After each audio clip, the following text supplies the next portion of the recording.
Good morning, good morning, good morning, good morning, good people. Yeah, you know what it is. Hard worker, scrappy, unfiltered, and sometimes unhinged football content. Hard to explain, but you know it when you see it.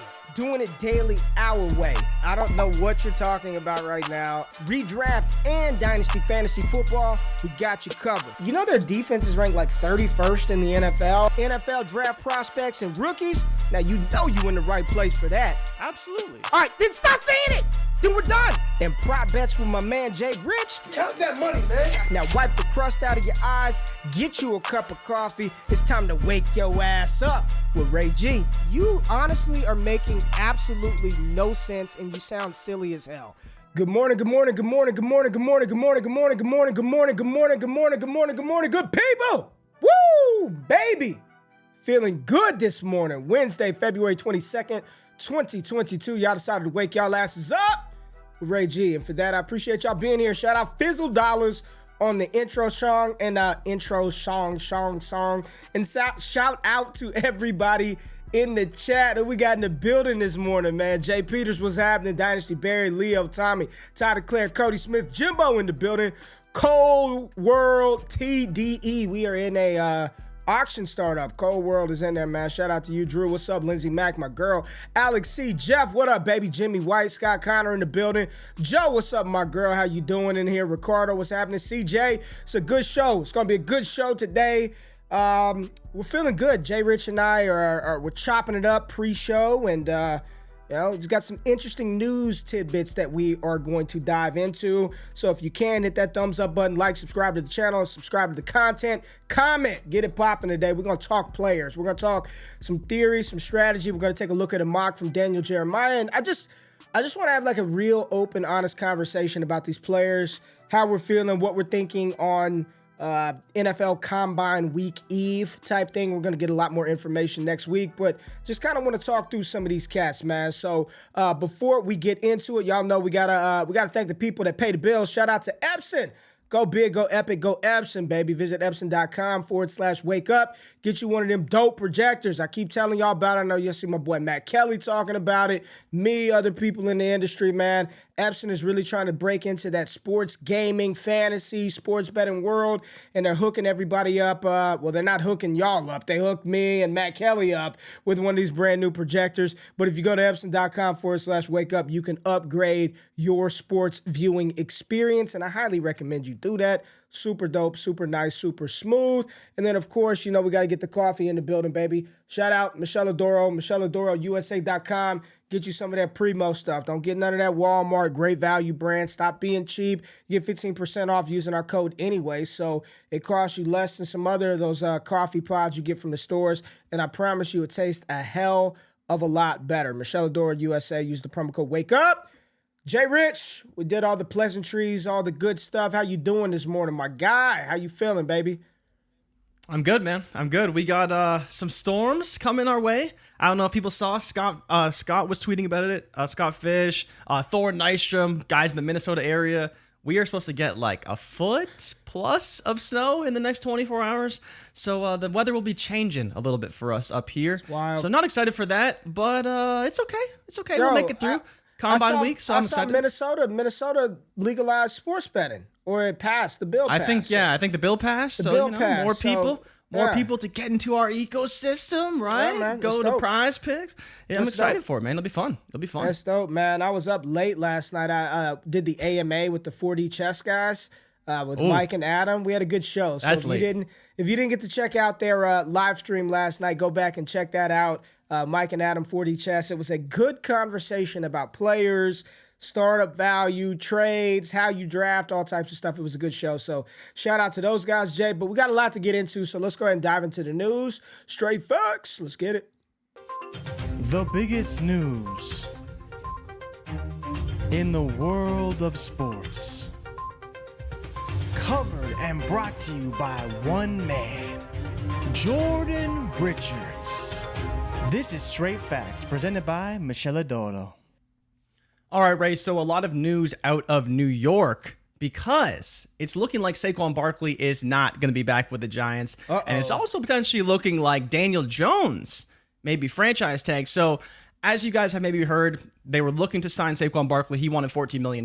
Giants insiders are kind of like, I don't know how to feel about that, Chief. I don't know if you're worth that much. I don't know if running backs are worth that much. And so now they're reporting that it's likely that it's becoming more likely that he's going to be a free agent come free agency's period opening up. And Ray, the Bears, the Chicago Bears, the cap space gods of the NFL right now are looking to be the betting favorites for Saquon Barkley. How do I feel about that? I don't know how to feel, but if there's any team that could definitely absorb that cost, it is the Bears. Now, like I talked about, Daniel Dimes is looking to become Danny Dallas after requesting, demanding. People say demanding. Some people saying it wasn't a demand. $45 million a year, Ray. And I think this conversation is going to be had over the next couple of years with the NFL is that we've kind of lost that middle class quarterback. You're either paid 15 to 20 million or you want 40 to 45 million, and there is no in between really. And I think that's starting to become more apparent in the NFL now, and will be an interesting conversation, I'm sure, between GMs and how you navigate that situation, because the quarterback position is still a have or have not type of environment. But both these guys now potentially could be on the way out. What would the Giants do? I'm not sure, but it's looking like Daniel Jones is going to be franchise tagged, if anything, because the franchise tag number is only $32.416 million, a steep discount from the 45 or even 40 that he's asking for. But on the contrary, with Saquon Barkley, the franchise tag number for him is only over $10 million, right? It is the second lowest position in the NFL. And yes, that includes tight ends. It is only higher than place kickers and punters. So wow. That's a bit of a problem. And I think it speaks more to the devalued nature of the NFL running back right now and why in fantasy they're becoming less valuable. So if you want to check out those numbers, Field Yates from ESPN tweeted those out. They are very interesting to look at the varying differences between quarterback, running back, and wide receiver, and obviously the defensive positions as well. Frank Wright told reporters that he will be calling plays to start this season. How long? We don't know, but I think that is a good spot for any quarterback. And like we mentioned, if he is calling plays, I definitely have confidence in him to be able to do that. They're also talking about Derek Carr, and was asked about that. He said he's not ready to comment on potentially signing Derek Carr. We know that David Carr was out on NFL Network using his only source in the NFL, his brother, talking about how the Jets and Derek Carr have mutual interests. They met over the weekend, but they are still waiting on Aaron Rodgers to come out of the darkness for that. Obviously, he did not. He was on a McAfee show yesterday. So we will see what happens with Aaron Rodgers if he ultimately does come to a conclusion this week, next week during Combine Week. We never know with Aaron Rodgers. We're still waiting to see that. Like I mentioned, the Combine does kick off next week, so we'll start to get height and weight for those guys. We'll talk about that on Monday and Wednesday as well. And as well, Ray, a programming note for us, Scott Connor will be going live this Sunday at 8 p.m.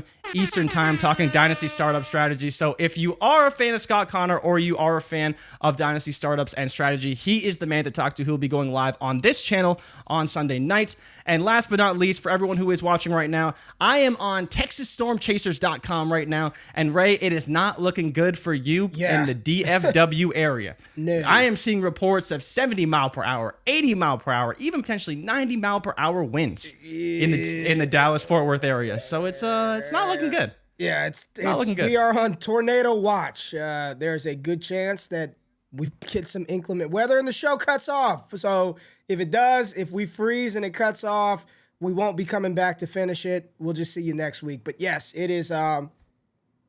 It's already going down out here right now. It is wild right now in DFW. But Jay, we got to do as much as we can while we got the people in the building. And we got a good mock from Daniel Jeremiah, or at least some interesting landing spots. And we're going to take some time and talk through these players, talk through these fits, because I do think that as the Combine sort of goes and does its thing, a lot of this stuff is going to change, man. A lot of this stuff is going to change from a mock draft perspective, maybe how we view some of these guys from a fantasy perspective. We're going to get a lot of new information here during the scouting combine. But Jay, you want to just go ahead and jump right into his big board and take a look at it? Let me see. Yes, sir. Are you Mock guys? Draft 2.0. Let me see. Hold on. Are you guys and the rest of the DD crew doing a draft stream again this year? Come on, baby. You know we're going to do that. Yes, we will be having another draft stream. It's funny you bring this up, Peyton, because I was actually thinking about that today, Jay. I want to start publicizing that pretty soon. I know I'll be I'll actually be in where's the draft at? Kansas City this year? I don't know. I was thinking, I figured you'd be there, right, with TDN. There. Yeah, I'll be there with Draft Network, but I'll still, it's still DD for life, baby. Show goes on. Having it. Yeah, the show goes on. I think you and Mike and Adam will be the host of it, and then I'll be a guest and pop in and out. But hell yeah, we're going to do a stream. Y'all know it's only one place to tap in for the draft, baby. We got y'all covered. So, Jay, let's get into it. Let's talk about it. Daniel Jeremiah, link to the whole mock is in the description. Or shit, we're going to go through it right now. So let's just talk through some of the landing spots. Now, I listen to the Move the Sticks podcast. I listen to a lot of NFL draft content, Jay. Be honest with you, I don't listen to a ton of fantasy football content. I listen to a lot of draft content. No shots fired. No shots fired. No shots fired. I listen to a lot of NFL content, not a lot of fantasy content. But the reason I do is because I want to hear what these evaluators are saying about these players, man. I want to hear. And in their most recent episode, it was he and Bucky Brooks going through Bucky's top 5 positional players. Bro, like, I hope, Jay, we get some clarity during the combine because it's all over the place, man. It is. Yeah. I asked my boy Cody Carpentier for his top 5 receivers yesterday. I'm listening to Bucky. I'm doing my film stuff. I'm listening. It's all over the place. Some have JSN as the clear-cut one. Some it's Addison. Some it's Quentin Johnston. I'm seeing Zay Flowers be talked about as the wide receiver. It's all over the damn place. Like, we continue to talk about, there's no consensus. The only thing that's like consensus this year, the only thing is Bijan Robinson. After that, it is Dalton Kincaid, tight end 1. This player, wide receiver, this player, quarterback. So let's just talk through what DJ has. So surprise, surprise, it's not a lot of change in movement. It's the Houston Texans at 2 selecting Bryce Young. Now, the only thing that I want to talk about, Jay, is every day I'm seeing a new picture of Bryce Young floated out there. The most recent one was him and CJ Stroud were somewhere, and you can just tell how the picture's set up, that Bryce is leaned back. He's standing away from CJ Stroud, and it's like, look at the 6'2 Stroud versus the 5'9 Bryce Young. I'm just gonna, let's just get it. Let's get it out here before the combine hits next week. If he checks in sub 5'10", are you out? Like, are you on the mind frame of doesn't matter, ice water in his veins, mega producer in the SEC, don't overthink it, because it's almost like it's sacrilegious to project any other quarterback ahead of him. So just your thoughts going into the combine next week, what you think Bryce is going to, I think he's going to be like 5'11", 190 something. That's what I think his official height weight will be, is 5'11", 190 something. And at that range, am I concerned personally, Jay? A little bit, but I don't think that's going to sway me off of wanting to draft Bryce Young. Yeah, so I don't think, to your point, he would be off my board, but I think I'm just at the point now where Stroud is my QB1. That way I don't have to worry about it. If Bryce is 5'9", if he's 5'8" or something, then yeah, I'll reevaluate. I expect him to be somewhere around 5'10", but I'm not going to play the game of, well, if he's 5'11", he's going to be my QB1, or if he's 5'10", he's my QB2, 3, 4, off my board, whatever. So that's why for me, I think at QB2, he's fine. If NFL franchise wants to draft him second overall, call him QB1, I'm fine with that. For fantasy, I'm just taking Stroud. I know he's tall enough. I still think he's equally as talented. They do different things well. Obviously, like you mentioned, Bryce's pocket mobility is what really separates him. But I'm willing to just take Stroud number 1 unless something crazy changes. I expect him to be, 5'10", 5'11". Not going to sway me in the slightest. He'll be my QB2, probably locked in, and won't even worry about his height or weight whenever it comes in. Scott said Bryce is going to be priced extremely close to his dynasty ceiling. Spicy, Scott. I don't know how spicy it is. I mean, I don't know, man. He's good. That's all. I know that. That's all I can say is I know he's good. He's a good freaking quarterback. And he's very good. He's got everything that you would want in a quarterback except for the package, right? Except for the size, except for the build. Everything else, you can't argue it. You can't deny it. You can't argue it. You'd wish that he'd use some of his legs, his mobility a little bit more. Not really a prolific or dynamic rusher, but he can't escape the pocket and he can pick up yards with his legs. I wonder if there's always somebody that falls. And I just wonder if Houston or Indianapolis just prefer to go with the more prototypical build at quarterback. I mean, Indy will, right? Indy's history says they are taking a prototype style quarterback, whether it's Levis, whether it's Stroud. Bryce seems to be a break in that mold if they did go that route. And to your point about the rushing upside, I was actually asking Scott about that, whether he thought that, with Bryce's pocket mobility, can he actually use his legs more than he did in college? And I think the answer is yes, because I think he's still pretty fast, like fast enough in the SEC. All right, where are we going? We're going to play a little like where we think he could realistically slot in at. Okay, let's do this. Barkley, Jacobs, Andrews. All right, we're going to keep him, we're going to cut him, and we're going to trade him. That's how we're going to do it. There we go. All right, so let's look at the quarterbacks, right? So when we're thinking about BY, Bryce Young, let's zoom in just a tad bit here. Bryce Young or Kyler Murray right now, straight up? Kyler Murray. Okay. Bryce Young or Deshaun Watson, straight up? Deshaun Watson. Bryce Young or Dak Prescott? Dak Prescott. Bryce Young or Daniel Jones? Daniel Jones. Bryce Young or Daniel Jones? I would probably take Daniel Jones. Bryce Young or Daniel Jones? Daniel Jones. Do you okay, but Ray, do you even want to speculate? Like today, I'm talking about a startup, like this is today, right? In a startup today, you have the option of taking the 103. Let's say the 103. I don't know if I could do that. And I'd be curious what people think. Maybe I'm crazy. Bryce Young or Trey Lance? Bryce Young or Trey Lance? Bryce Young. Kenny Pickett, Jared Goff, Russell Wilson. It's Bryce Young over all of them. Okay. All right. But I think to Scott's point, where is he going to go? Right? And we had this conversation where like his best outcome, I think, is to be Tua this season. Bryce Young or Tua? Bryce Young or Tua? Well, right now. I want Bryce Young, but the positive outcome and what Scott was talking about when we were in voice chat a few days ago was that he would have to have a Tua type of season to get up to QB7, QB8. But at that point, you'd probably want to sell out because he's not hopping into tier 1 or tier 2 of quarterback. It's just probably not going to happen unless he turns into Joe Burrow, which feels unlikely. Because he's not the Herbert Burrow mold of quarterback, at least as we see it right now. So it just seems unlikely you'd go that route.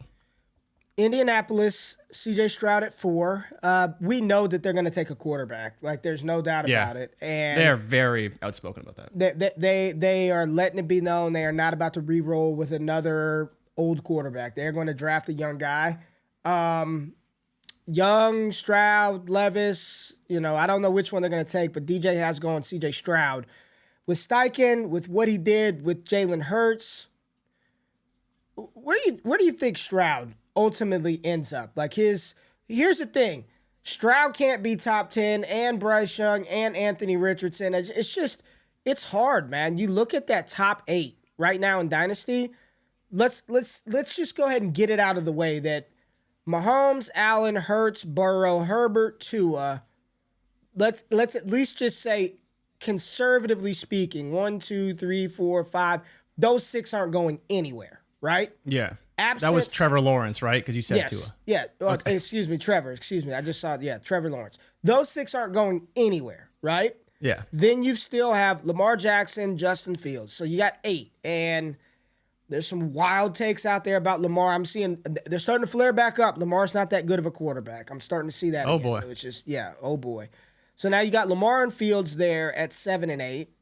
Probably pretty tough to crack that, right? You're not going to crack Lamar. Fields, we'll see, right? Okay. If he can continue his ascension. Kyler's essentially, listen, I saw him riding the bike. Who knows if he wants to even come back and play for that terrible organization this year. Watson, Dak, could they... Watson, we'll see, right? Because he was bad last year. Right. But Dak should be good. Like, I don't see Dak falling so far out of favor in fantasy that he's not a top, 10, 12 quarterback. Yeah. I think the immediate ceiling kind of is like QB 9, 10. That's if everything hits, right? That's if they go out there year one and for Bryce or Stroud. Bryce or Stroud. Okay. Like, they've got to smash early. No one's taking Bryce over Fields, Lamar, Trevor, Herbert. It's not happening. So I'm thinking like 9, 10 is sort of where it starts for those guys as far as their value, right? Yeah, but okay, but the question remains is for ceiling purposes, do you think that Bryce Young or CJ Stroud has a higher ceiling? Because I think the point about the size and fantasy gamers and managers and how they play, if both guys hit Bryce and Stroud, I could see a world where Stroud is actually the more valuable asset, potentially. And it's simply because he's a more prototypical style quarterback. But that's not what we're talking. Yeah, sure. Okay, but where does that value place him amongst the guys that are already there is the question. Well, I think that's the conversation, right? Yeah, he would be at 10, but would you take a Stroud because you believe he has a higher value ceiling than Bryce Young? I don't believe that to be true. Okay. So I don't know why his ceiling is higher than Bryce Young's. Why? Because again, he's a more prototypical style passer than Bryce Young. And so if there are size concerns about him, which will linger throughout his entire career, not just in the rookie draft process, would managers take a CJ Stroud if they have similar production profiles, right? And that's all I'm asking, right? Because a guy this small, we haven't seen him dominate, right? So if he does dominate, it's like, well, maybe it's a fluke, right? And if a Stroud dominates, you're like, yeah, he's at a great organization. He's got a great coach. He's got the prototypical size, can make all the throws. So I'm just curious if there will be some bias there towards CJ Stroud simply because he is a more prototypical sized passer. Right, we don't see even Tua breaking into that top mold. This is all I'm saying. Scott, based on the QB landscape, Bryce and Stroud would be QB 11, QB 12 immediately. Like but they don't have a lot of room to move up. Now, Joe said, "What if Watson, Russ, and Dak never finish top 7 again?" Joe, to be real with you, I don't think. Maybe Watson. Maybe Watson's the only one for me, man. Only one with the shot. I don't think Russ or Dak will ever crack into top 10. I don't think they'll ever get back there. I think it's a wrap for them being like top 10 valued assets. Do you think Dak could get there? No. Like, let's say no. You don't think so? Because I think he can come back a little bit. No, a little I don't. No, I don't. I know he's right outside of it. Because like in the right situation with Dak on a heater, you would take Dak. People would take Dak over Fields, I think. Nah, man. Even if his production warrants it, people don't want him, bro. Like people do not want that. Like everybody wants him because they know he's going to score fantasy points. Nobody's going to pay you market value for what Dak should be worth in SuperFlex. Nobody. Doesn't even matter what his production is, right? Because he's going to he definitely, I agree with you. He definitely could produce like a top 10 quarterback, but nobody's giving you multiple first plus for Dak Prescott. Nobody, man. Nobody. I don't think so. I don't know if that's true. I think this year was a really bad year for Dak, but again, he is a guy that I think is still capable of a 30, 35 touchdown, 10 interception season, right? And I think it could vault him up higher than you think because he's not that old. Nah, it's the psychology of what dynasty gamers think, man. Yeah, he's not that old, yet he's 30 years old, right? 30-year-old quarterback, always throwing a lot of interceptions. It's the tired narrative, but yet that's the market in which we play. And people are just going to want the young quarterbacks over Dak Prescott. He's already too. People are just going to want that, man. Russ, he's just got way too much rehabilitation. Way too much stink, man. He's QB 17 now, which is on the rise with Sean Payton. But where does he get to? Like, I'd put a lot of money on it that Russ will never get back inside the top 10. And it doesn't mean that his production, which means he could just be a value for us. Like you can just keep getting this guy. You're just Kirk Cousins at that point, right? Yeah, and you just got dope value, right? Let's get back to we're only on pick 4. All right. So we go down DJ's mock. So we got Stroud at 4, Bryce Young at 2, no kind of spice to any of this, right? Okay. Will Levis to the Raiders at 7. I saw a report yesterday that the Raiders said that they're not quite sure that they have a solution for quarterback. Oh my God. Listen, I'm taking some of that with a grain of salt. There's a lot of smoke being blown right now, so I don't want to overreact to that. It has been reported that Josh McDaniel's system is one of the more complicated ones to master. And there's just been a lot of conversation about Will Levis, man. Of course it is. There's been a lot of conversation. I saw QB School. What's his name? QB School, quarterback. Quarterback. What's his name? Why am I blanking? QB School. Everyone knows him, man. Who's his name? I know. Come on, Jay. I will not move on until I get the name. Who is it? Quarterback. JT O'Sullivan. Jesus. There you go. Good. What are you here for, Jay? You should know this stuff. I was Googling it, but it wasn't immediately in the. It Google didn't just pop up faster. immediately.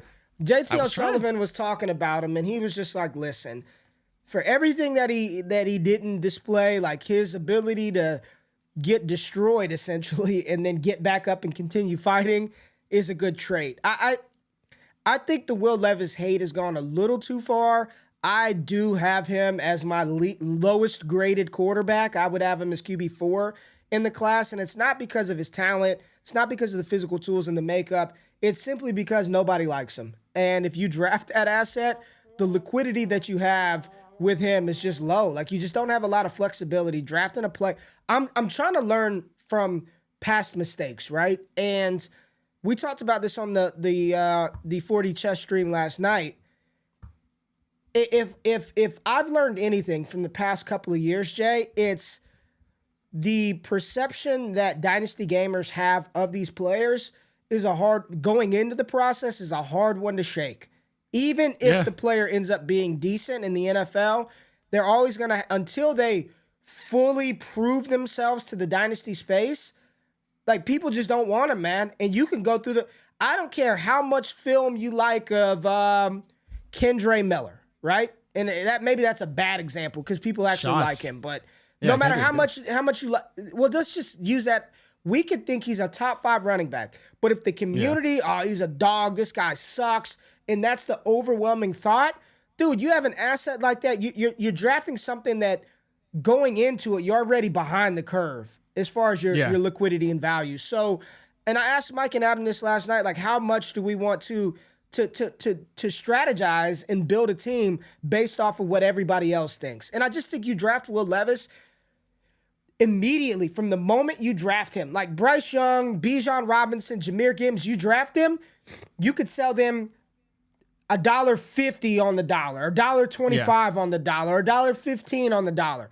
You draft Will Levis and you're starting off 80 cents on the dollar if you try to sell him. The only person that's going to buy that Will Levis share off of you is a Will Levis truther. But nobody, because here's what's going to happen, Jay. And God forbid, oh my gosh, can you imagine what would happen if the Colts trade up to 1 and draft Will Levis at 1? What will the fantasy community say?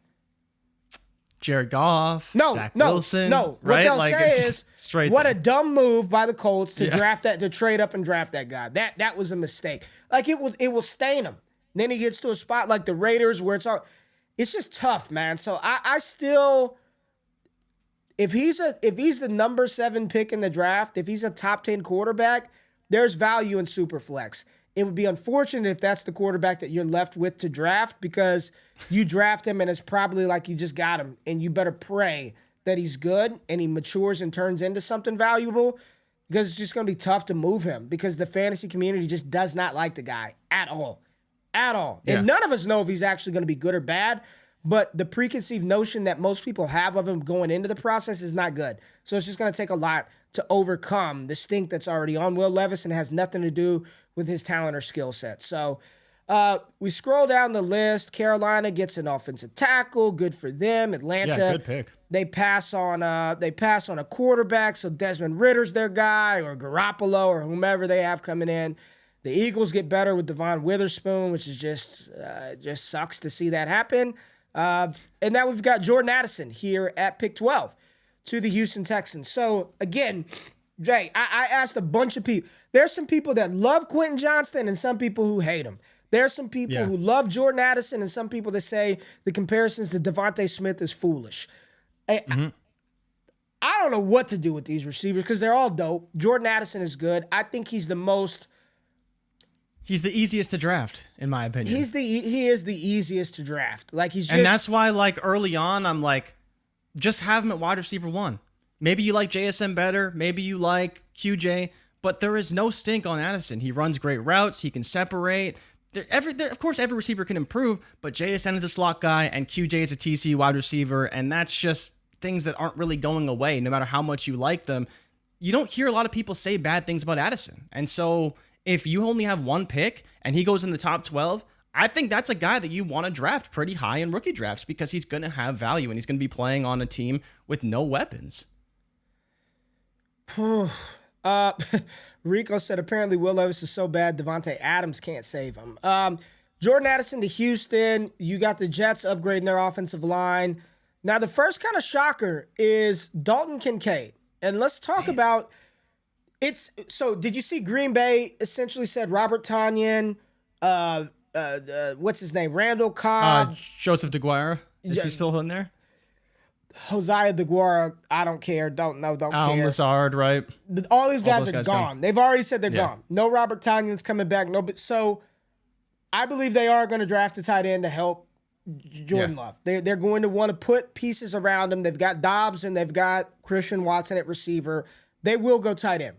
Dalton Kincaid, 15. And after he destroyed my Trojans, 16 freaking receptions in a game, I'm like, who is this guy? He's good. So Dalton Kincaid was at San Diego State, smashed there, was a good producer at San Diego State, goes into Utah and does his thing, right? He goes 15 overall, ahead of Michael Mayer. How high do you think people would draft Dalton Kincaid in tight end premium leagues? Ooh, in tight end premium leagues. Yeah, TP. Dalton Kincaid, probably pass catcher, mid-second?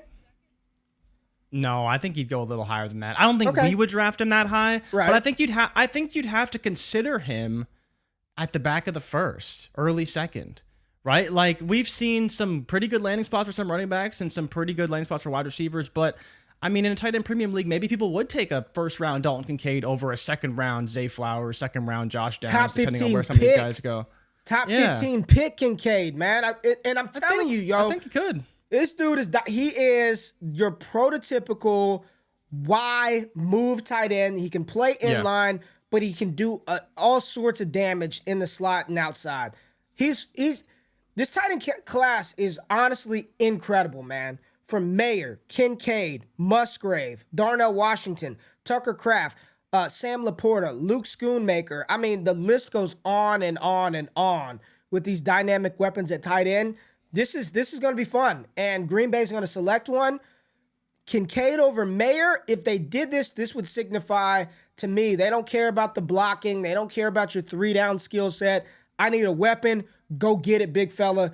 Let's go Dalton Kincaid, wheels up with Jordan Love. And I think they developed that chemistry because Christian Watson's your deep play threat. Romeo Dobbs sort of intermediate targets.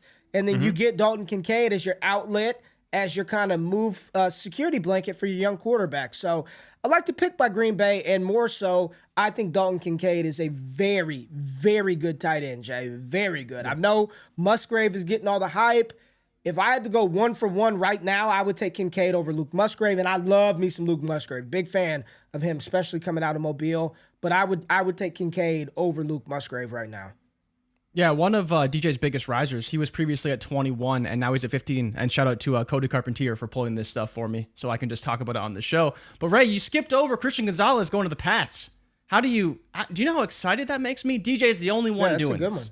It's a good only one mocking Christian Gonzalez. If we get Christian Gonzalez, I'd be very excited. Great fit with Jack Jones and the other Jones that does returns, Marcus Jones, I believe. Be a nice little young core there at secondary, and still no wide receivers for Mackenzie Jones to throw to. So that's unfortunate. okay with me. But all right, so let's scroll down and get to another bombshell, Jay. Here we go. Oh boy.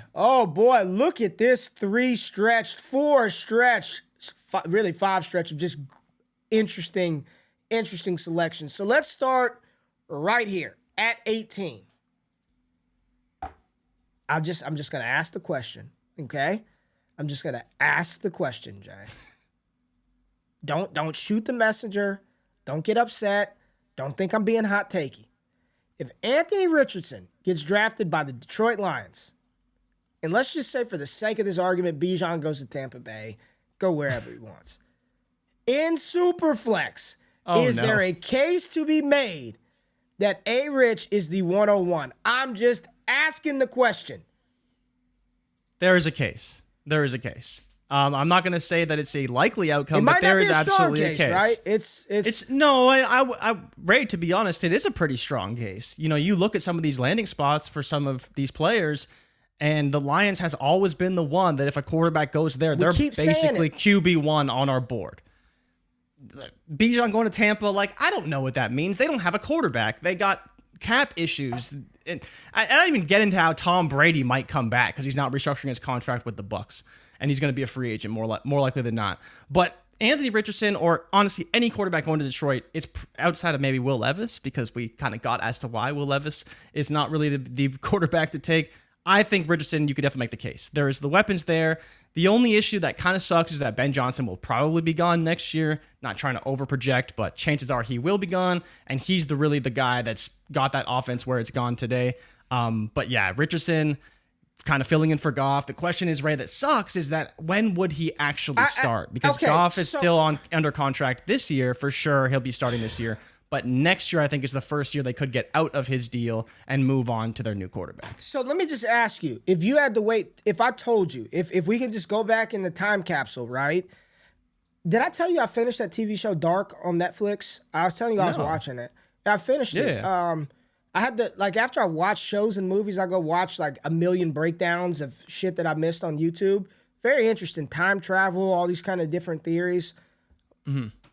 Neither here nor there. I don't know what that has to do with this. But, if you go back in time and I told you had to wait 2 years for Jalen Hurts or you had to wait 2 years for Josh Allen, going back and seeing what they've become now, would you do it? Okay, but that's a... I would do it. No, it's not the far-fetched approach. Yes, I would do it, but the more realistic outcome here is both those guys had massive buy windows in their. So yeah, they were drafted where they were drafted, but Josh Allen wasn't some stud. Like, yeah, you had to wait, but he was pretty bad, and Jalen Hurts was pretty bad, and Justin Fields is pretty bad, right? So I was ready for you to bring that up. Do you not think that gamers have learned from those mistakes, right? Because absolutely not. Okay. Absolutely not, right? Okay. If Anthony Richardson goes out and stinks it up, Ray, he's going to be a bust. Just like every other quarterback who is highly touted who stinks it up is a bust. Right? That's just what it is, but unfortunately. Let me just say this. Because we did it with Hurts, we did it with Allen, we did it with Justin Fields this year, where, oh my God, they stink. You came on this show yourself and said, sell Justin Fields for Mac Jones straight up. You said that. I did say that. You told the people to get rid of Fields for Mac Jones straight up. So do you not think that people would say, you know what, if I draft this A-Rich, I'm not selling. I'm not going to panic. I'm not going to sell. I'm going to trust the infrastructure that is Ben Johnson and the Lions. I'm going to trust the weapons. I'm going to trust that system. And I'm going to take a quarterback that could crack. We're talking about who can crack that top 8. A-Rich to Detroit, he can crack that top 8. With a solid offensive line, with the play calling, with the weapons, he can crack that top 8. And I just wonder if gamers have not learned their lesson to say, I'm going to draft him. I'm not selling low. I'm not panicking. I'm chilling. I'm parking this asset in my Roth IRA, and I ain't looking at it. Like, I'll check it in a year.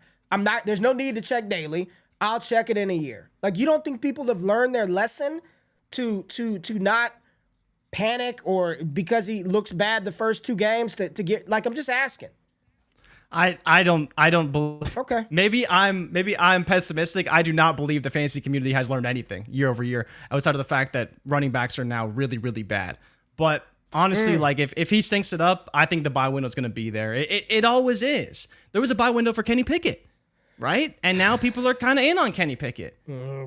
So I know how you feel about Kenny Pickett, but I'm just saying, if QBs go out there and they stink it up, that buy window is now open, right? Because now there's doubt as to whether or not they're any good. And I think with A-Rich, we've seen the highs in college and we've seen the lows, and the lows can be pretty low.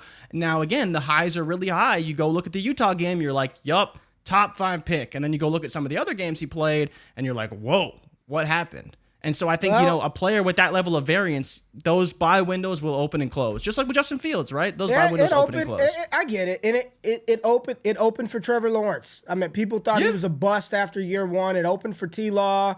There was a window to get Lance. Trey Lance is the same thing. He hasn't played a lot, so I don't want to knock him too much, but there will be ups and downs with Lance. I think we fully expect that. All right, Bijan to Tampa Bay. What? I don't know, man. DJ's just He's throwing darts here. Bijan's dope. I don't understand it. I just don't understand the fit. So his rationale was the Bucs need to figure out what they're doing at quarterback in the wake of Tom Brady, but Robinson will take pressure off whoever's under center. Okay, that's fine. I get that. But Jay, you wanted to have a conversation about running back. And you said based on the tag and all this stuff, NFL doesn't value the damn running back position. Why do we covet it so much in fantasy when most of these guys, it is truly like a 3-4 year window. If you get 6-7 years out of a running back, which thank running your backs, lucky stars. Who do we have right now in the NFL that we've gotten six RB1 years out of? Well, RB1, not probably nobody, right? Not the RB1, but like. Well, I mean, even RB1, that's Kamara? very few. Kamara? Was he an RB1 even? Remember, you saw the stat go around. I think it was the Ballers talked about it. Aaron Jones and Alvin Kamara have 6 touchdowns in the last 2 years. Both of them. Like, when are we so they're not RB1s. When are we going to learn our lesson? Like, I don't know, man. Here's my thing with Bijan. If you're drafting at the 101, okay? If you're drafting at the 101 and your team is awful and you draft Bijan, you better have a plan because you're just going to waste away. If you have no quarterbacks in a super flex, if you have no tight ends in his heavy tight end premium, and you spend is it best to park your dynasty capital in a position that is so fragile, that is so replaceable, if you're not ready to go get it? Like, if you're a team that was a fringe playoff team, an early exiter in the playoffs last year, and you're built to go get it, Bijan makes a ton of sense. But a lot of people that are about to draft him, their teams are awful, Jay. They're awful. You have to sell him at some point because you're not gonna magically make a run with Bijan on your roster. You're gonna have to have a lot more than that. So I think, to your point, and Scott's talked about this a ton. I don't know if you would take a quarterback 101 because I still think the value potential right now is in Bijan Robinson. But the whole point of not holding the RB1, the JT, the Bijan Robinson, if you can really get a ton of assets for that player, makes a lot of sense because you're not necessarily going to get that for the 101 all the time, but you can get that for a Bijan Robinson who is performing at a very high level in the NFL. Joe hit the nail on the head. Like, real talk, 2020 failed us because we were supposed to get Akers, Dobbins, Gibson, Clyde. Who else was in that damn class? Did I say Akers? JT, which he's been good. He's been good, but yeah, they were supposed to come take over, and because 4 guys, four flops, 1 hit. And I think to your point about Kamara, he wasn't a highly touted guy, so we want these highly touted players. It doesn't mean they're going to be the studs. The studs could come Swift. from Swift is another one. Woof. Swift has been. His value's very high, but he hasn't really hit the production. Swift's been good. I think Swift's a hit, man, because you could still get a nice return. They just haven't done what we expected them to do. Like Joe said, we expected 2020 to come in and smash, be like all these cats, like all of them. A.J. Dillon was in 20. How long have we been praying for A.J. Dillon to do anything, right? Yeah. And he's just a slug out there every time he they failed us, man. So I asked the question, why do we keep putting our chips in the running back basket? I don't know, man. Like, why? I'm just asking. And it's tough. Only answer that I get for Bijan unequivocally 101 is because his value, because you can go trade Bijan for an astronomical. But what if you can't? What if you're in a league who's like, F them running backs, man? I'm not giving you 3 firsts for Bijan. And your plan is I'm going to draft him and trade him. So now you're trying to tear down. You draft Bijan and you're trying to tear down for Dameon Pierce, a 24 first and a 25 first. Why would you do that? Yeah, I mean, that's knowing your league, though, right? I think wholesale opinion of Bijan right now is that he's the guy. He's the one, no matter what, regardless of landing spots for the quarterbacks.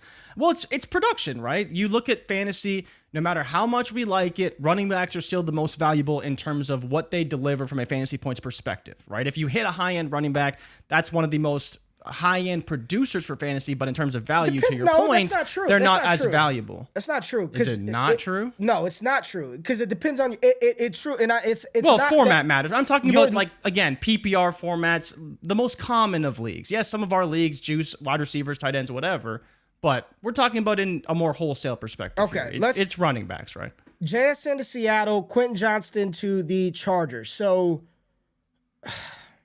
QJ to the Chargers, right? That'd be good. Are we in? Yeah, Mike Williams, that'd be Mike dope. Williams running mate. That'd be good. Yeah, that'd be dope. Let him screen Would we down the draft him field. as wide receiver 1? Based on these landing spots, yes.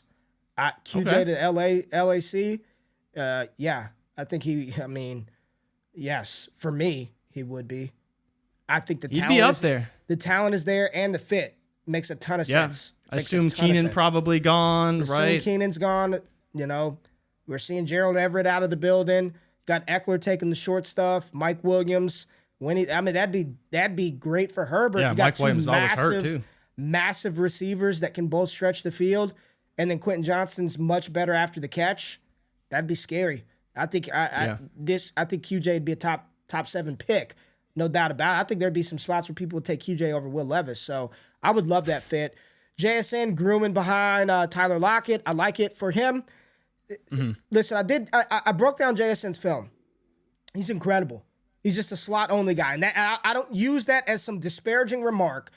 I don't think he has the physical tool set, the physical tool set to play outside, which is fine, right? But he's just going to be a slot guy, and he's not athletic. He's not very athletic. He's not fast. It's just you're hoping he can compile and command a ton of targets a la Cooper Kupp. And if he were on a team with DK Metcalf, I don't know if he'd be able to do that. But that does. Listen, all these guys aren't going to be top 10 receivers. So what's the expectation level for him? I think you're getting a good wide receiver 2 out of JSN there. So I would love QJ to the Chargers. So let's scroll down a little bit. And here we go. A player that we're going to watch him tonight in the film session, Patreons, patreon.com/allgas. We're going to take a look at Jalen Hyatt. And I think there's a lot of unplaced hate on Jalen Hyatt because he kind of came out of nowhere, where his freshman season, he was really good. Like, there was a lot of people that were excited about Jalen Hyatt. Sophomore season, Tennessee was a dumpster fire. And then he comes back this year and absolutely crushes the SEC. And he did his most damage against Alabama, where you've got first-round players all over the field. He's got easy speed. I think he's the best tracker of the football in this class. Like, when it's just in the air, his ability to locate it and find it is phenomenal. He puts his head down and it's a wrap. You put a safety on him, it's barbecue chicken. You like one-on-one, free release, he will. And the thing with Jalen Hyatt is JSN's punches are kind of death by 1,000 cuts. He's just gonna cut you to death.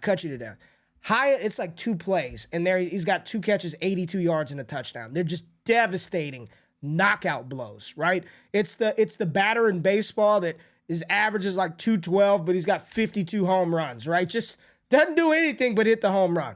I think Hyatt's got the mentality to develop into a better receiver, and a lot of people from an analytical standpoint say when you have somebody that has this level of speed, like they hang around in the league, man. As long as you can stay out. Deshaun Jackson was getting targets this year, Jordan. Jackson. Hyatt's going to go out there and you go back to one of the players in more recent memory, Henry Ruggs, and while we looked at him and we're like, he should have never been the first wide receiver off the board before he decided to get behind the wheel intoxicated. I mean, he was starting to turn it on a little bit in year 2 because that speed is uncoachable. That speed is unteachable. It changes the math of a defense. I would personally love him in Dallas. I think Dallas has other pressing needs in round 1, and you're not going to get Jalen Hyatt in round 2. But I would love to see him on a team that wants to push the ball downfield. I think about how many Daniel Jones passes Darius Slayton couldn't track down, or Isaiah Hodgins just can't get because he doesn't have that second gear. And what this would do for a Giants offense to unlock Jones a little bit. Now that they don't have Saquon Barkley, they may have to, or they may potentially not have Saquon Barkley. They may have to figure some other things out. But I am very high on Jalen Hyatt. I think he's worth the shot.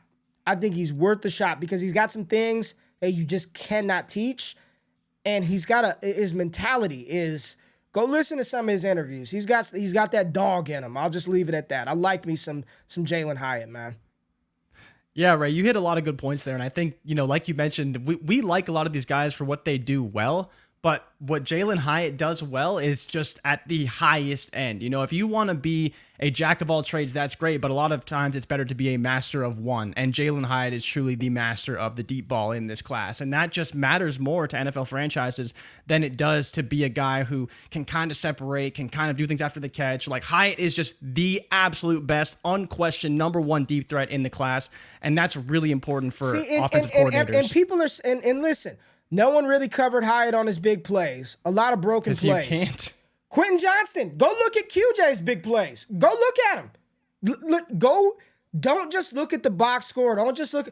If you want to talk broken plays, and go look at QJ. Every time he caught the ball 60 yards, he just wide asshole open down there. Just broken plays left and right for Quentin Johnston. So I'm not going to take away his physical skill set and use it as a negative. I can show you for every broken play, I can show you 10 plays where they weren't broken and they thought that they can cover him with the safety. They thought they can single cover him in off coverage, and you give him a runway. Damian Parson from the Draft Network said it best. The best way to stop a Ferrari is to put him in 5 o'clock traffic. And that's what Hyatt is. He's a Ferrari. If you give him free releases, he is going to eat it up it is barbecue chicken. Every time. Turn on the tape. You watch them try to throw a safety on him, or if you don't have corners and defensive backs that are sound in their technique and they're peeking in the backfield, there were times they tried to bracket him. The safety peeks in the backfield. In that one split second of a safety looking in the backfield, that's all he needs to get past you, and it's a touchdown. Literally. So I think he's a lot better than people give him credit for, man. And no, I would not draft him as a top 2 or 3 wide receiver, but I think right there at wide receiver 5, wide receiver, listen, man, what does Zay Flowers do so much better than Jalen Hyatt? He runs good routes, Ray. He's good after the catch. These are all the things that people want. I think your point about the broken plays is so people need to realize that, like, it's not a broken play if JSN is running that route. It's not a broken play if Jordan Addison's running that route. It's a broken play because that room for error with Jalen Hyatt is so small. It's small.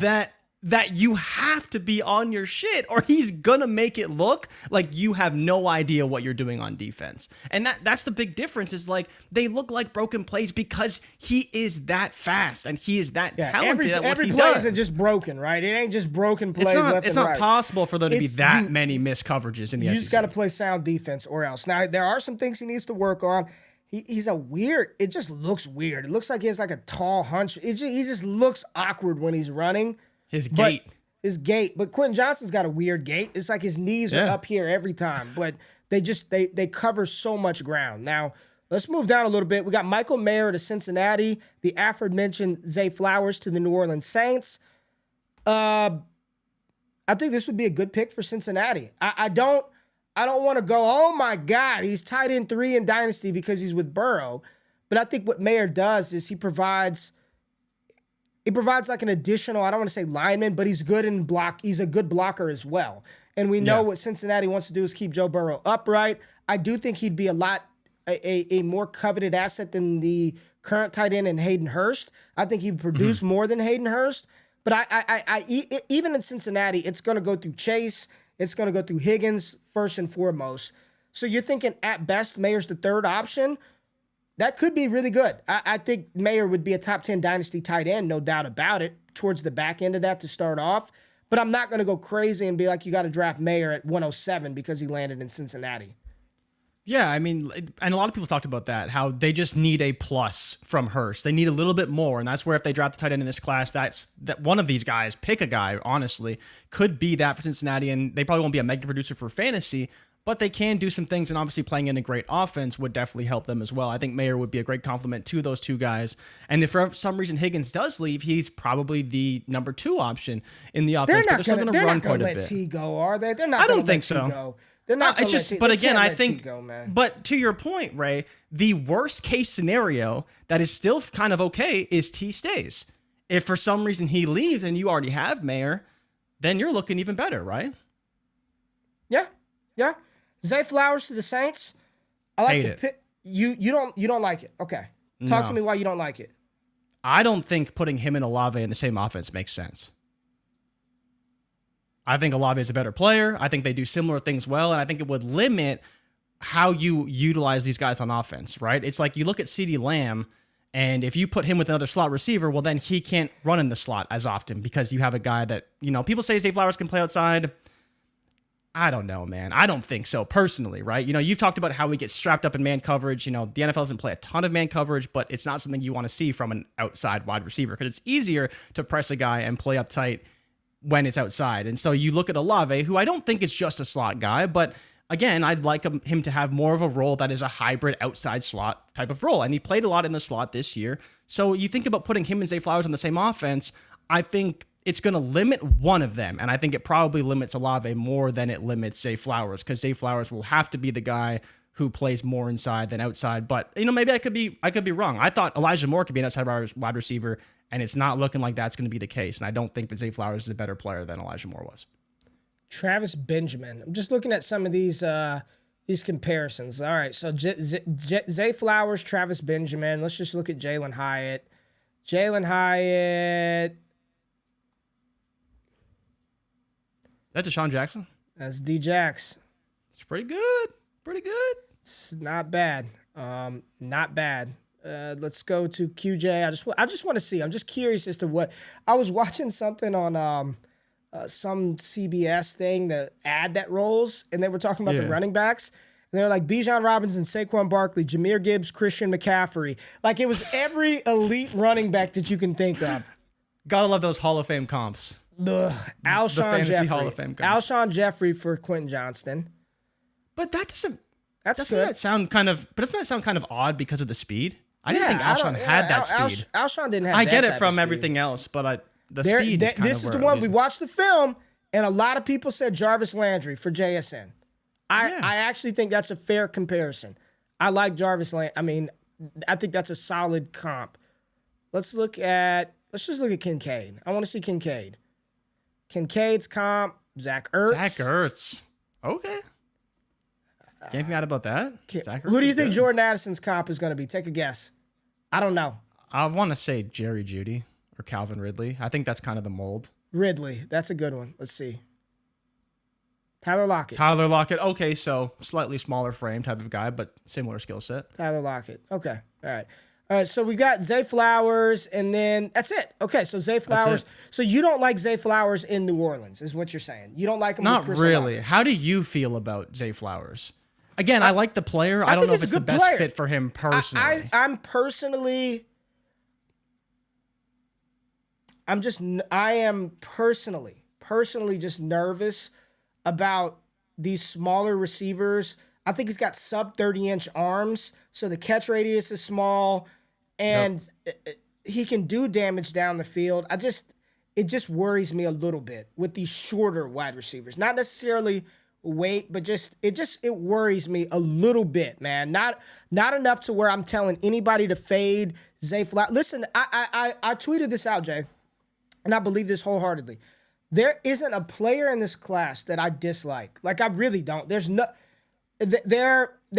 isn't one guy that I just look at and I'll be like, I want no part of him. Like, there's not a player like that. It's just what's going to happen for me is there's so many guys just jump. I don't think there's a clear-cut wide receiver one. I don't. If you tell me it's JSN, fine, won't argue you. If you tell me it's Jalen Hyatt because of his deep play threat, I may disagree, but I'm not going to argue you. If you tell me it's QJ or whomever it is, I'm not going to argue you for who the top receiver is. Running back outside of Bijan Robinson and Gibbs, you want to tell me you think Zach Evans is the top dog or number 3? I'm not going to agree with you, but I'm not going to say I hate Zach Evans and I think he's a dog. I think what's going to happen is a lot of where people's final rankings will be, it's going to be based on landing spot, man, because I think a lot of these cats are going to get similar capital. I mean, there's 5 receivers in the first round? Right here, you're talking 5 receivers in the first round, none of them being top 10 picks. They're all going to be clustered together. So landing spot, opportunity, all that, like, that's what's going to really factor into where people are asking me, Ray, where do you have this guy ranked? And I'm just like, I don't know. Anywhere from 3 to 15. No idea. Yeah. Right now. I did my film grades. That's only a small part of the puzzle. And that's I don't know, because they're all sort of similar. I want to see where they go. If Jalen Hyatt gets drafted by Tampa Bay, I don't like it, right? Like who's going to throw him the ball? If he goes to Detroit, well shit, they already got Jamison Williams. If he goes to I need to see where these guys end up. So this is Jeremiah's mock. We spent a little more time talking through the players. I think Osiris Torrance, just non-fantasy related, would be a fantastic pick for Buffalo to improve that interior offensive line. I mean, he's very, very good. But yeah, I think that's just going to come down to where these guys get drafted, Jay. I really do, man. I really do. Yeah, there's too many variables, I think, and there's, things we like about these players and things that could be a little bit better, but it just comes down to is what does their opportunity look like when they're finally drafted? And, part of that is what is the investment the teams make in these players? And, you'll have some separation and we'll have some tiers formed within the Patreon, and we'll talk about that kind of stuff on the show a little bit, but it really comes down to is where they get drafted and how are they valued by their franchise, because that matters. Like you always talk about having an opportunity to get an opportunity to score fantasy points. That doesn't come without draft capital. And so as much as we may like any of these players, doesn't matter who they are and why we talk so much about the draft and where we're projecting these guys, because when that draft capital ultimately comes and where that landing spot is for each of these players will kind of determine how we feel about them and rank them for fantasy. Good stuff, man. Good stuff. Appreciate y'all tapping into the show. We've got some good stuff on the lineup for the rest of the week. Off the Line Fantasy on Thursday, 4D Chess on Friday, America's Game on Saturday. We did release a Dynasty trade show yesterday, so go back on YouTube and check that out. And then once again, shout out to all of our sponsors and partners, Prize Picks, Epson, Michelle Adoro Coffee. Make sure you tap into all of that stuff. Free newsletter in the description. But Jay, anything you want to say to people before we get out of here? The internet lasted. It worked. It worked. It did. The storm did not come yet. So I need some news, man. I need Aaron Rodgers. I need Derek Carr. I need Lamar Jackson. Lamar Jackson we're going to be waiting on that for a while, but we need something. Because franchise tags aren't until like the 15th. We'll get through the entire combine. We'll talk some combine stuff next week. I don't know if we're going to get weigh-ins until Wednesday, though. Yeah, so I'm looking at actually get any I'm trying to see the news. schedule now. And there was some news that Kendre Miller's not going to do anything.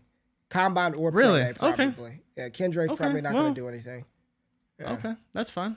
If he weighs in, though, still weighs 225. Just listen to the name of backs that we have in this class.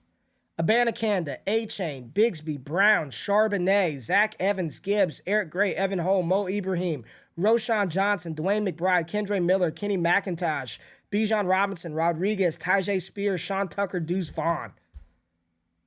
It's good, man. It's good when Deuce Vaughn, who's like one of the most productive running backs we've seen in recent memory, is like not even cracking the top 10 in some people's lists.